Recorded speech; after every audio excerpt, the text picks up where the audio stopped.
La siguiente es una producción de 360podcast.sb.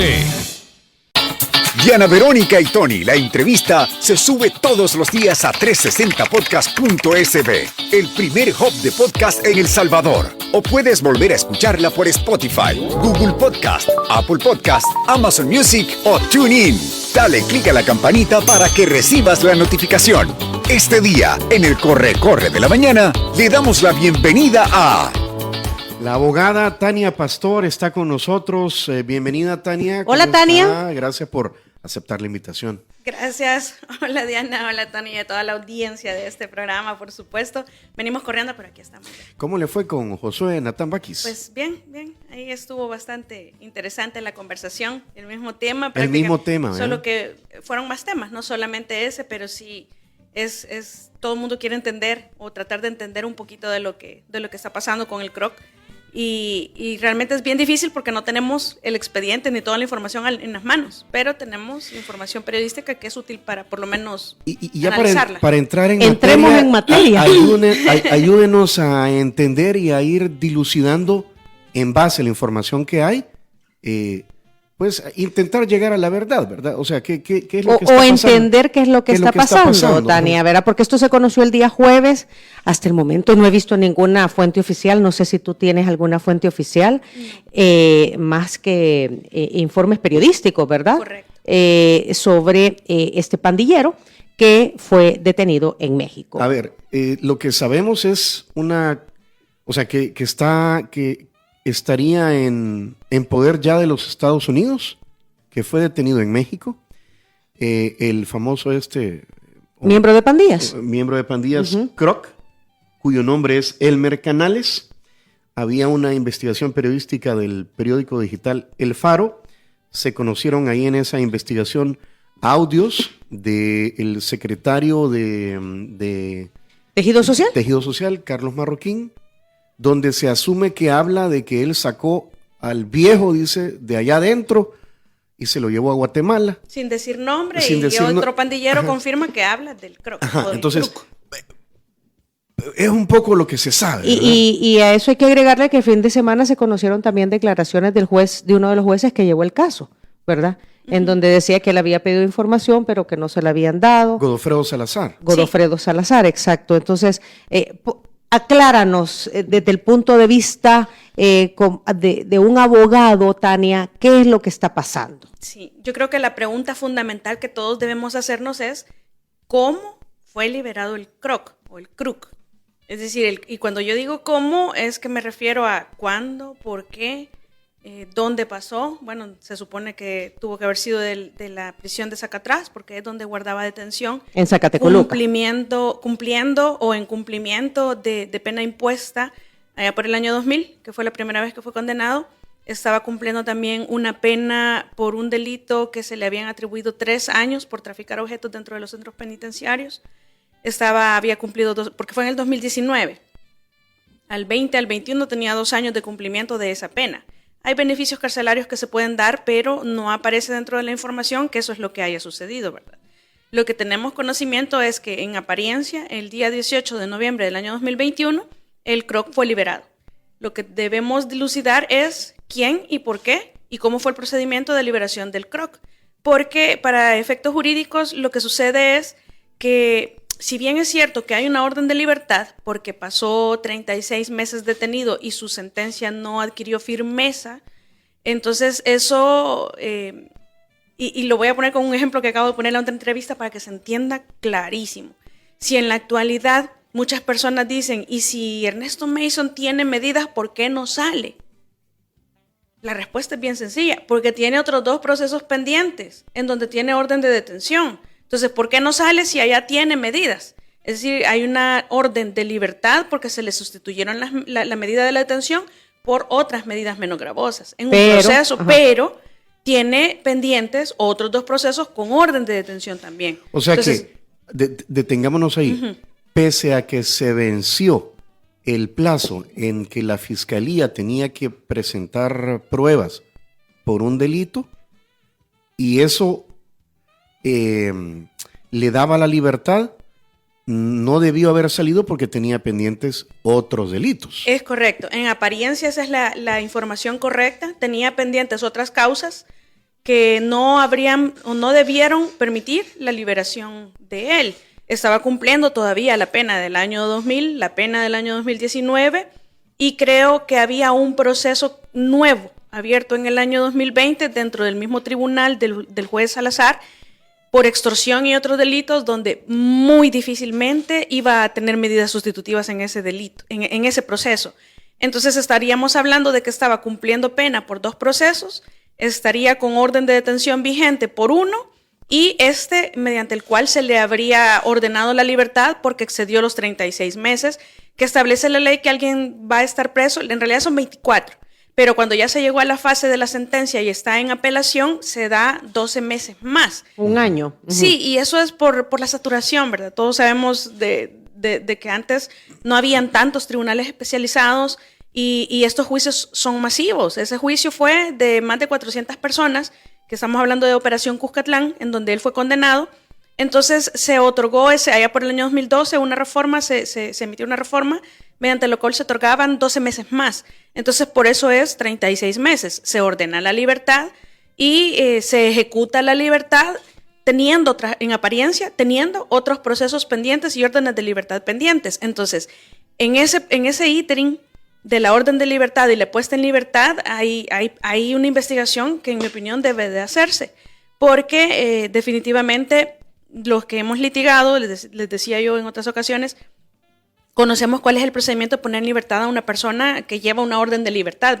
Yo he ido personalmente, recuerdo una de las veces, porque esto no es algo que uno suele hacer, se supone que esto es por conducto oficial, que el oficio llega desde el juzgado al centro penitenciario y así se ejecuta la orden, pero a veces los juzgados antes le daban las órdenes de libertad a los familiares o a los abogados. Entonces en una ocasión yo llegué con una orden de libertad, recuerdo que me tuvieron todo el día detenida a la persona, verificando que esta persona, primero, que la orden de libertad fuera auténtica del tribunal que la había emitido. Claro. Entonces corroboraron con el tribunal. Que segundo, el documento que tú llevabas era auténtico. Correcto. Segundo, verificando con disposiciones judiciales y otra unidad de análisis de la policía que no tenía otras causas pendientes. Entonces, si no tenía otras causas pendientes, pues la persona sale en libertad. Así era antes. Entonces, y hay reglamentos internos de los diferentes centros penitenciarios, y me extrañaría que Zacatrás no tuviera uno, siendo el de máxima seguridad, en donde se establece ese procedimiento de verificación. Y además, si un juez emite orden de captura contra una persona, a quien informa obviamente es a la fiscalía para que haga efectiva la captura. Por eso es que a la policía, para que la policía haga efectiva esa captura. Entonces, en centros penales llevan un registro del interno y ahí está toda esa información sistematizada en cuanto a los procesos pendientes, causas pendientes, a dónde está la orden. Entonces, lo que tuvieron que haber hecho, en mi opinión, es recibir la orden de libertad, quitarle la detención por ese delito en ese tribunal, porque ya habían excedido los 36 meses, pero no salía libre porque tenía orden de detención por otros casos. Estaban verificando esas órdenes de detención. Tenían que verificar lo que nos está diciendo, que pareciera que no se hizo. Es que puesto que usted, digamos, a usted le ha tocado ese proceso, hacerlo, no es así, no, o sea, es algo que tiene un montón de... Que lleva otro proceso. Ajá, que no es algo fácil, vaya. Sí, digamos. Y es bien sencillo comprender porque el juez es el que administra la justicia. Entonces, pero no es quien tiene a su orden al reo, pero no es quien está custodiándolo en el mantenimiento de su detención. Para eso está Centros Penales o la Dirección General de Centros Penales. Hay un penal en el cual está esta persona guardando su detención, entonces la orden la tiene que ejecutar esa persona a donde está guardando la detención. El responsable es el juez, pero quien cumple la orden es Centros Penales. Ahora bien, Tania, Centros Penales tiene que verificar la documentación para que si se emite esta orden del juez en donde se deje en libertad porque ya cumplió los 36 meses y todo lo demás, entonces da por sentado que esta orden de liberación es correcta.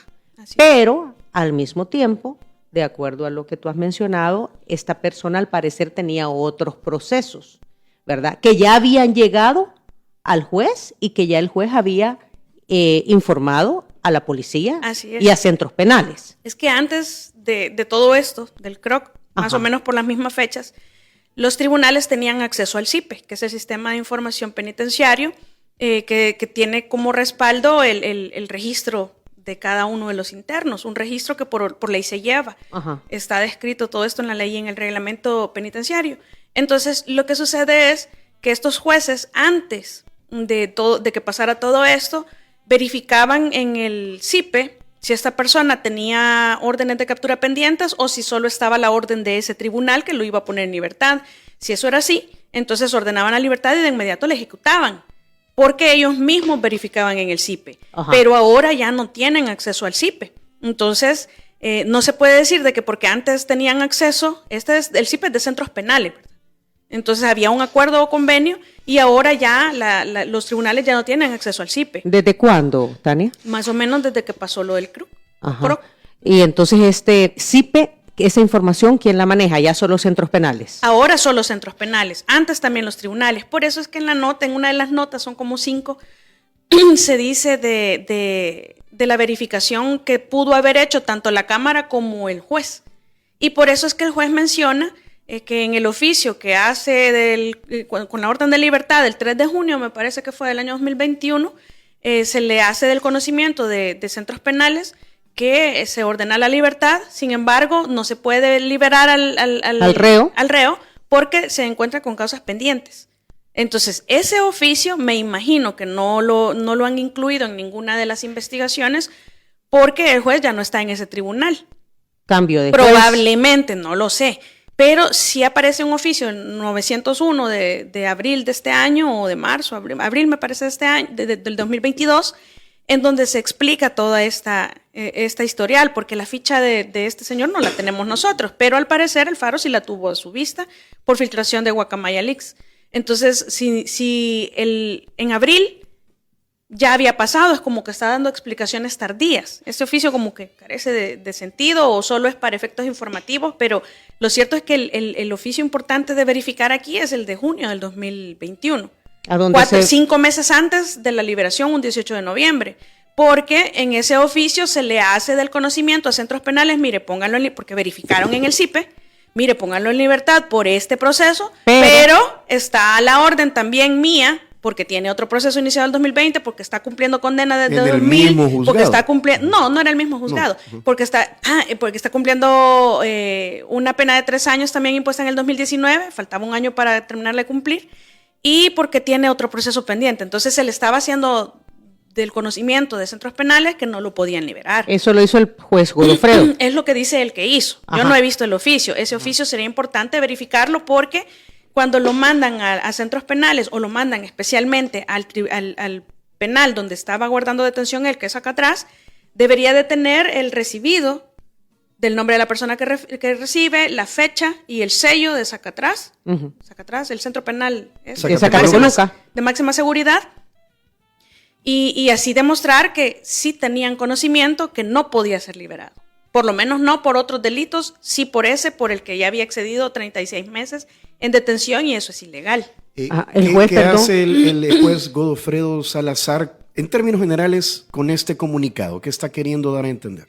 Con el comunicado es que no tiene responsabilidad en la liberación del CROC, que ya había sido admitida por la Corte Suprema de Justicia con el tema de la extradición. Y es que es bien curioso porque aquí es de verificar, por eso es que yo insisto que hay que determinar responsabilidades, porque también se informa que hay una orden de captura vigente desde 1999, aparentemente, que se le intenta notificar a él para intimarlo y que está siendo requerido por un delito, no recuerdo cuál era, pero entonces uno dice, ¿cómo es posible que exista una orden de 1999 que yo esté queriéndole hacer del conocimiento de un procesado que lleva detenido más de 20 años y está dentro del sistema? Entonces, justo que ya parecía que iba a ser liberado por lo del tema de la Cámara y los 36 meses, llega la policía a quererlo notificar de eso y ya no pudo porque ya no estaba en el centro penal. Sin embargo, eso podrá ser negligencia y todo lo que queramos, pero no es la razón de la liberación. Si el CROC ya había sido notificado el Estado de El Salvador ya había sido notificado de que se solicitaba la extradición del mismo en junio del 2021 y es liberado en noviembre, 18. Entonces eso quiere decir que la dirección, o podemos presumir que la Dirección General de Centros Penales tenía conocimiento que estaba siendo requerido tanto por autoridades salvadoreñas como extranjeras.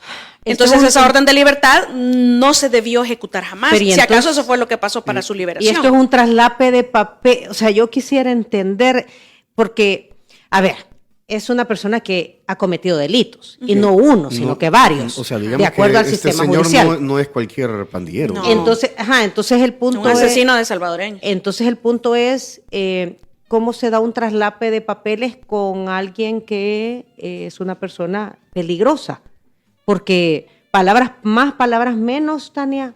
Traslape de papeles lo podemos decir entonces como que fue negligencia grave. Ajá, ¿Qué podría haber sido el escenario? No lo sabemos. O la celeridad, esa palabra quisiera usar, que si yo necesito que tú respondas rápidamente ante una situación, yo envío la documentación necesaria y me aseguro que esa documentación, no sé si así funciona, perdón. Así funciona, por eso es el recibido del oficio que debe estar agregado en el expediente de él, ese expediente. Del juzgado de sentencia especializado A, donde fue condenado por el juez Godofredo Salazar, que fue confirmado por la Cámara en apelación, pero que habían transcurrido los 36 meses. En ese expediente hay un oficio en donde se ordenó la libertad por parte de la Cámara no puede ordenar que se ejecute la libertad porque no está la orden de él, solo puede hacerlo el tribunal o el juez a quien está a su orden el recluso, y ese juez era el juez Godofredo Salazar. O sea, la Cámara le ordena al juez la liberación. Correcto, la Cámara le ordena al juez, mire, libérelo porque se pasaron los 36 meses. Entonces el juez no tiene opción, porque la ley así dice, no tiene opción más que ponerlo en libertad. Pero me parece que de forma bastante responsable verificó el CIPE y ve si tiene pendiente aquí esto y esto. Entonces en el oficio, que naturalmente hubiera podido ser, mire, no lo pongan, se ordena la libertad, póngalo en libertad. Pero no, él menciona, queremos ver ese oficio, por lo menos a nosotros no nos lo van a enseñar, pero a la Fiscalía se lo podrían enseñar. Ese oficio dice, mire, ordénase la libertad por el acometimiento del delito tal, en el proceso tal, y sin embargo hago de su conocimiento que no obstante lo anterior no se puede ejecutar la orden de libertad en virtud de que se encuentra con procesos pendientes en otros tribunales. Entonces, si el oficio en efecto decía eso, podemos transferir la responsabilidad de la liberación hacia centros penales. Si el oficio decía eso y si fue recibido en centros penales y está documentado en el expediente. Antes de haberlo liberado. El oficio tendría fecha de junio. Y la liberación noviembre. Y fue noviembre. Son 5 meses después. Entonces, sería ese, como dijo Diana Verónica, un intercambio de papeles ahí y oficios. ¿Dónde queda la versión periodística del periódico digital El Faro? ¿Usted le da crédito a eso de que hay otras cosas o es un tema de oficios y papeles? No, yo creo que ya en el plano de la opinión sí me voy a distanciar porque yo no puedo afirmar ni negar algo que no está completamente comprobado. Yo creo que por eso es que lo que menos se puede haber es una investigación por parte de la Fiscalía General de la República. Porque si hablamos en el plano de los audios, a mí los audios me merecen completa fe, en tanto ya fueron verificados por una empresa con la cual el FBI trabaja.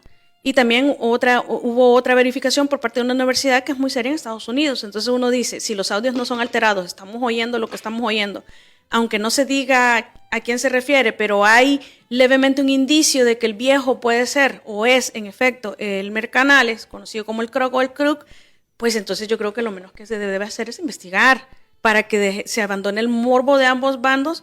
Y no se esté diciendo, miren, es que aquí realmente no pasó nada, ¿verdad? O aquí realmente el responsable es Bukele, porque la guerra de la tregua de las pandillas. Es decir, me parece sí ya un poco temerario hacer afirmaciones como las que se hacen sin tener el respaldo. Sí, correcto, porque es más, todo lo que yo estoy hablando, yo no conozco el expediente, conozco estas investigaciones y otras informaciones que han aparecido en otros medios. Ajá, por eso decía Tania, yo necesitaría tener la documentación. En todo caso, se comprobó a partir de la investigación del Faro que el Croc estaba libre. Estaba libre. Hasta ahí. Y en apariencia teniendo que estar preso. Ajá. Y si eso fuera así, si lo logramos, si la Fiscalía logra determinar que sí tenía causas pendientes, que ese oficio de junio del juez Godofredo sí existe con la advertencia, mire, está en libertad por esto, pero no lo puede poner libre por esto otro. Si eso existe, entonces estamos hablando que al parecer tenía que estar preso y fue liberado deliberadamente o con la intención de liberarlo. O una negligencia demasiado grave que tampoco es excusable ni justificada. Tania, hay otra partecita que tú mencionaste que quisiera entenderla. Tú decías que se vino la orden de extradición en junio. La solicitud, perdón. El inicio perdón, del procedimiento sí, de extradición. Tienes toda la razón. Hubo una solicitud de extradición del gobierno de los Estados Unidos. Correcto. ¿Verdad? Y que vino en junio. En apariencia vino en junio, según la información que aparece. Ok. Y entonces, porque él fue liberado en noviembre, Así aparentemente, ¿verdad? Pero como tú dices, en apariencia vino en junio, porque si vino una solicitud de... Es importante hacer ese juego de palabras porque después dicen que uno dice. No, o que uno acusa, y yo de verdad me cuido muchísimo en esos temas. Comenzamos esta entrevista diciendo en base a la información de la que tenemos cuenta. Correcto, porque el expediente no lo tenemos, quien lo puede tener es Fiscalía. Entonces ahí estamos tratando de dilucidar. Y yo por eso decía, yo hasta el momento no he visto ninguna información oficial, por eso te preguntaba a ti. No, ni yo. Tú hay algo, porque es más, hay fuente que ha dicho que lo capturaron en México, pero yo no he visto... No sé si hay información oficial de esa captura. Sí, no, quien aparece, bueno, hay una publicación, me parece, de Diario El Salvador, que es la que retoma el presidente Bukele con el emoji del guiño del ojo. Ajá. Entonces, pareciera que sí es cierto. Ahora, el ideal fuera que nos saquen al Croc de aquí. Miren, aquí está, dejen de estar haciendo algarabía, ¿verdad? Alboroto. Aquí está preso el hombre. Sí, porque hay otras informaciones que dicen que ya está en Estados Unidos, pero no hay nada confirmado. Sí, es posible que ya esté en Estados Unidos. Si fue capturado en México y se le entregó a esto, ya está en Estados Unidos. Que no debería haber estado en México en primer lugar. Y presentarlo a las autoridades mexicanas. Sí, porque según el recorrido de las cinco editoriales que hace El Faro, hay una trayectoria en la que se le sigue y se establece por qué se llega a la determinación de que sí es él. Y es que al final fue, al parecer, por las publicaciones que hacía su pareja en las redes sociales, en donde en alguna foto sale la parte del brazo, en donde ya se saben los tatuajes que tenía, en otra parte sale una parte del rostro, en otra foto sale una parte del rostro. Entonces se logra determinar o por lo menos presumir, que el que iba ahí era el Croc. Sí, presumir, ¿verdad? Porque pues también las fotos se pueden editar, ¿verdad? Hoy en día hay que desconfiar de todo. No, la verdad es que no podemos afirmarlo porque no tenemos los documentos a la vista. Entonces, lo que nos queda es presumir o especular o hacer un breve análisis muy responsable de la información que se ha vertido en redes, ¿verdad? Y a mí me parece que la información es importante y rescatable. Y si nosotros apartamos la parte de la opinión y las acusaciones, que en mi opinión pueden ser hasta tendenciosas, la parte de la investigación es cuando menos, digamos hasta por cuestiones que aparecen en las redes sociales o en un periódico de libre circulación en el país, se han iniciado oficiosamente investigaciones. Ya no digamos que lleva datos y que hasta número de oficio, pues, lo menos que puede hacer la Fiscalía es verificar. Siendo responsables, como hemos intentado ir a lo largo de esta entrevista, ¿qué preguntas y a quién haría usted?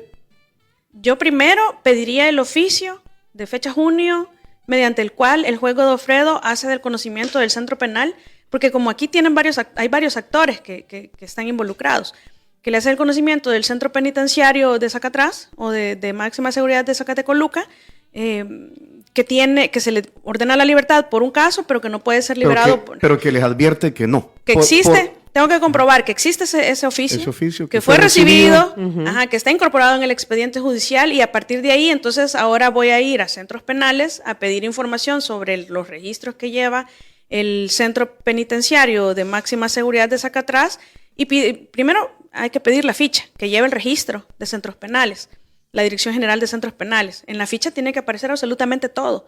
Y luego pedir, si está el oficio, pues es que en la ficha está todo realmente, pero determinar quién estaba, por ejemplo, el 18 de noviembre del año 2021 en guardia, quiénes estaban a cargo de todo lo que se registra en los libros de entradas y salidas, las bitácoras, es decir, el personal, hay que determinar quién es el personal que estaba laborando, si fue en el mes de noviembre, quién es el personal que laboraba en junio cuando se recibió el oficio, quién es el personal que laboraba en noviembre cuando aparentemente se pone en libertad, y determinar funciones de cada uno de estos empleados para ver quiénes tuvieron contacto con el manejo de la información relativa o el expediente relativo a Elmer Canales, para ver, porque si el oficio dice un recibido, en el recibido dice quién es la persona que recibe. Y la fecha y la hora, ¿verdad? Entonces hay que ir a entrevistar a esa persona. Mira, ¿usted qué hizo con este oficio?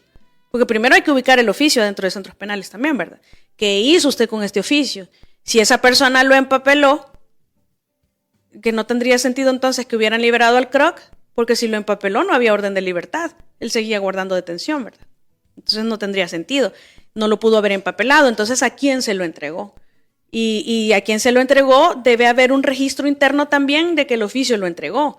Es como en las instituciones cuando hay una sección de correspondencia, llevan a la sección de correspondencia, recibe. Esa sección de correspondencia distribuye, por ejemplo, dentro de la fiscalía a las unidades respectivas y entonces hay otro recibido de otra persona. Si esa persona lo entrega a otro, cada uno se va descargando responsabilidades de la documentación una vez oficial, entrega. Exacto. Entonces, Tania, y esto lleva nombre y firma. Porque yo ya muchas veces lleva solo firma. Exacto. Pero uno sabe el garabato de quién es. Ajá. Además, la persona que recibe, no hay muchas personas que reciben, porque hay una sección que la famosa cadena de custodio del documento. Sí, digámoslo así. Es la trayectoria o la historia de la vida de ese oficio dentro del centro penal, ¿verdad? Entonces, ver en manos de quién estuvo el oficio, si ese existió y fue recibido, y verificar a la hora que sale libre este señor, tiene que estar involucrado el jefe jurídico, el alcaide y el director del centro penitenciario.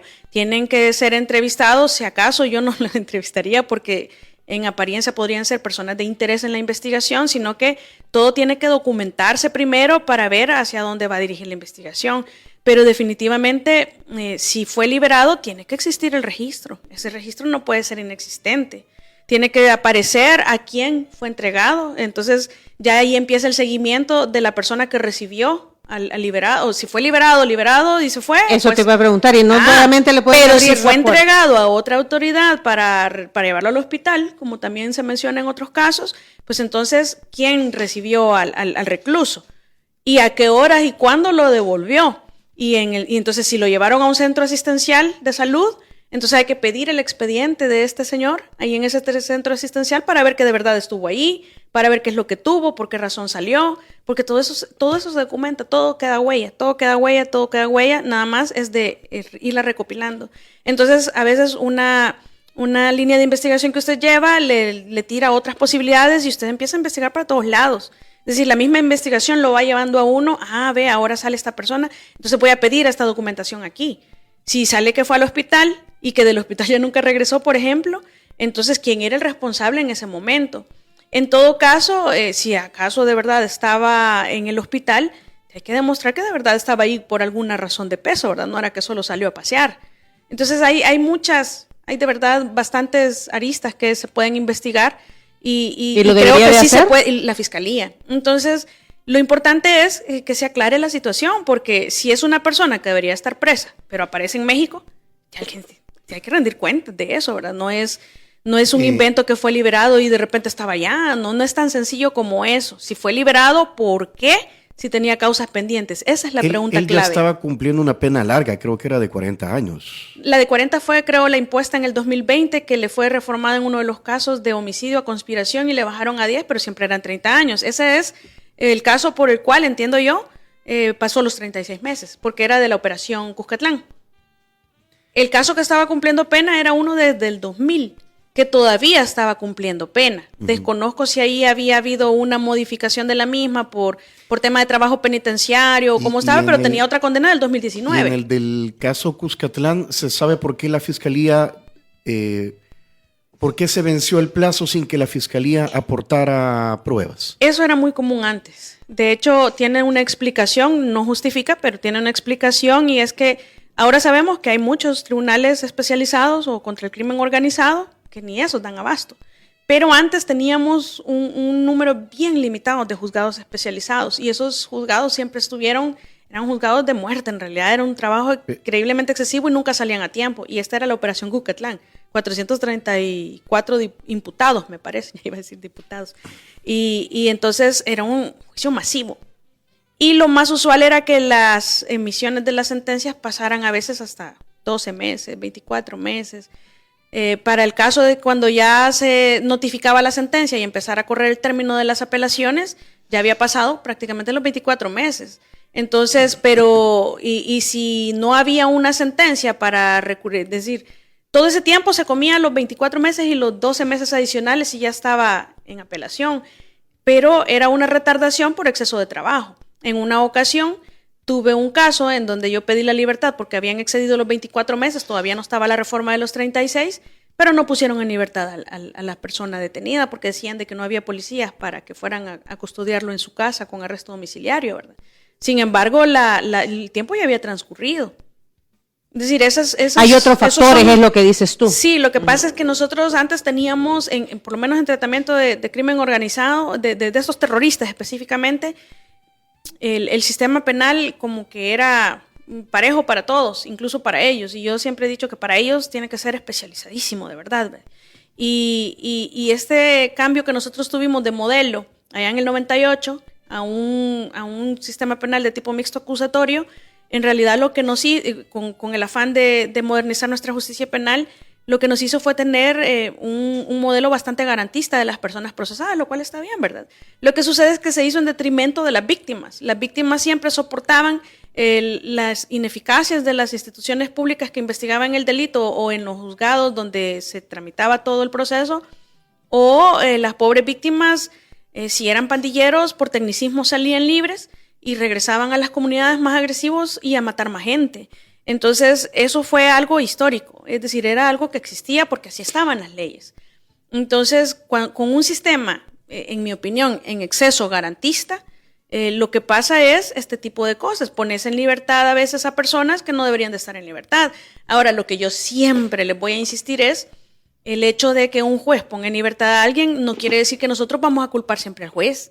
Si es que a veces es la fiscalía la que no tiene caso, y si la fiscalía no tiene caso y el juez en el aire, pues sí tampoco va a condenar, vea. Entonces, mal haríamos nosotros en enojarnos que un juez libera a alguien, independientemente que fueron en aquel momento pandilleros o no, si la fiscalía no tenía un caso con que acusar a cada uno. Así estaban las leyes. Yo me pongo a pensar, si bien es cierto eran 400... Y aún como están las leyes ahora, sin caso, pues no hay que condenar a nadie, ¿verdad? Si bien es cierto era un juicio colectivo de 400... Por un caso. Pero la fiscalía sabía que Elmer Canales era el líder nacional de la MS. Uno de los líderes. Uno de los líderes. Imagino que sí. Te tiene que, es decir, el mapa... Y deja pasar un plazo.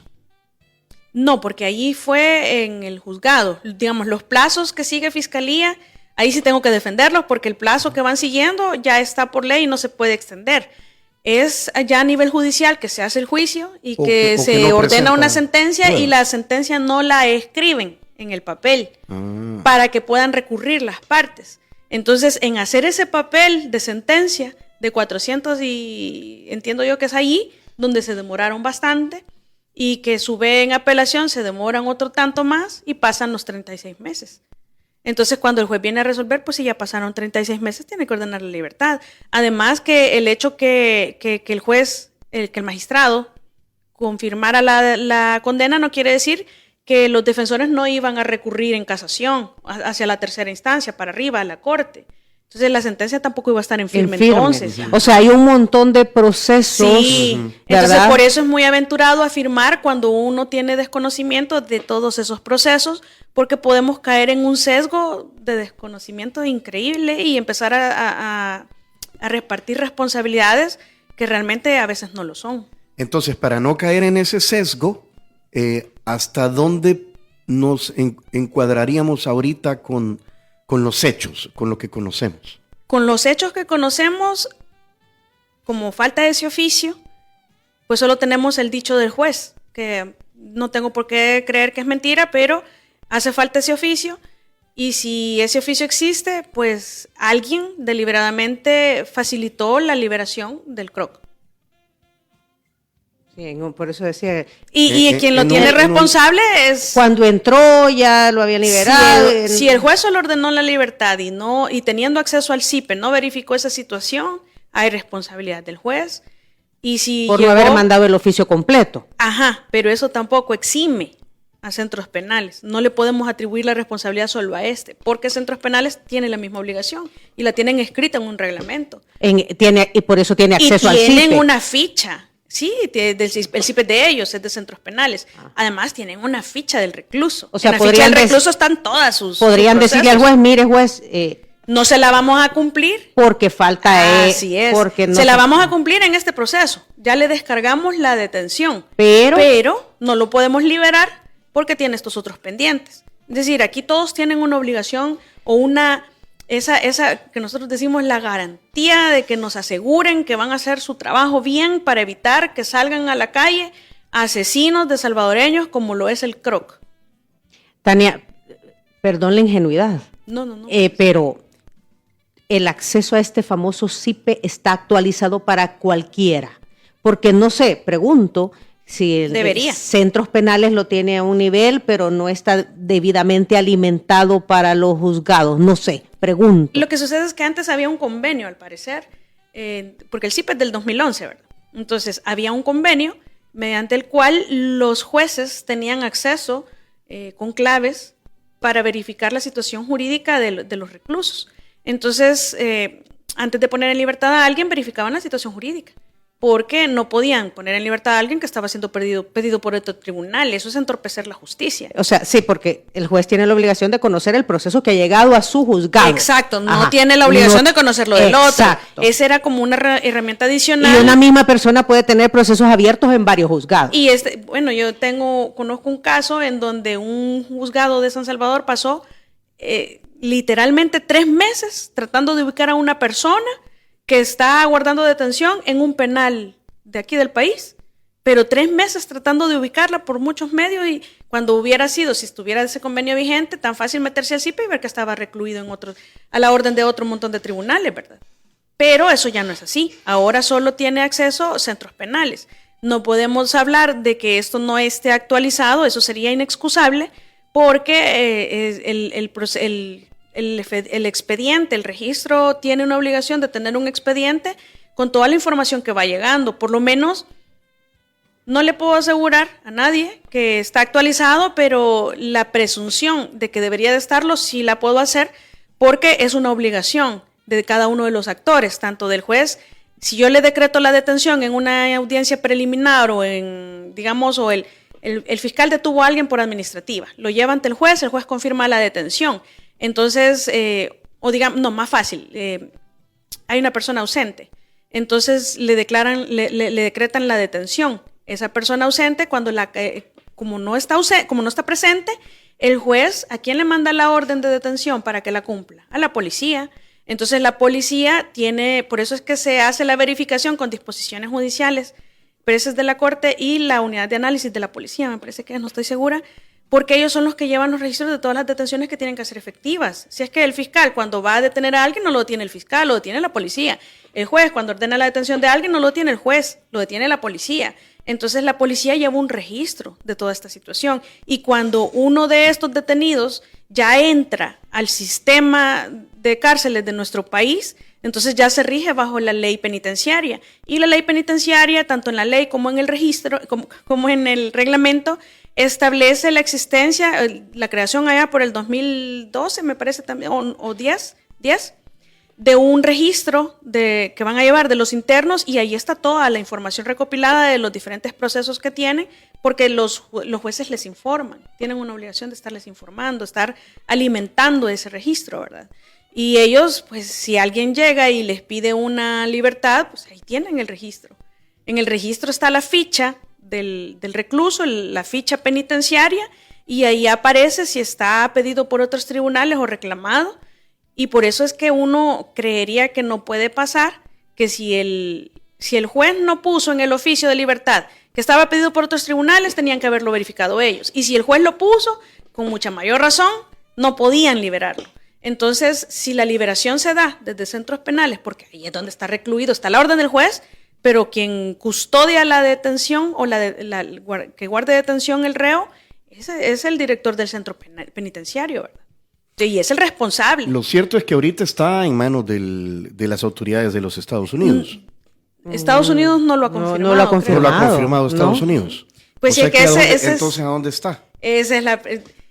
Presuntamente por eso le preguntaba allá. a Tania que si ella tenía información oficial y dice no, todo lo único que tenemos es esa información que en realidad sería interesante que alguien se diera la tarea de verificar la fuente de esa información porque apareció en medios tanto del gobierno como de lo que podríamos quizás no catalogar de a los medios así, vaya, de todos los medios sin incluso en México también pues. Ajá. Y el presidente retomó la publicación que hace Diario El Salvador, pero entonces no aparece la publicación todavía oficial del gobierno de Estados Unidos ni de México. Ajá, entonces sería interesante que alguien verifique no sabemos si está situación. en México o en Estados Unidos. O sea, lo único que se sabe es eso, que lo capturaron. Lo único que se sabe es que fue condenado y que debería de estar guardando prisión.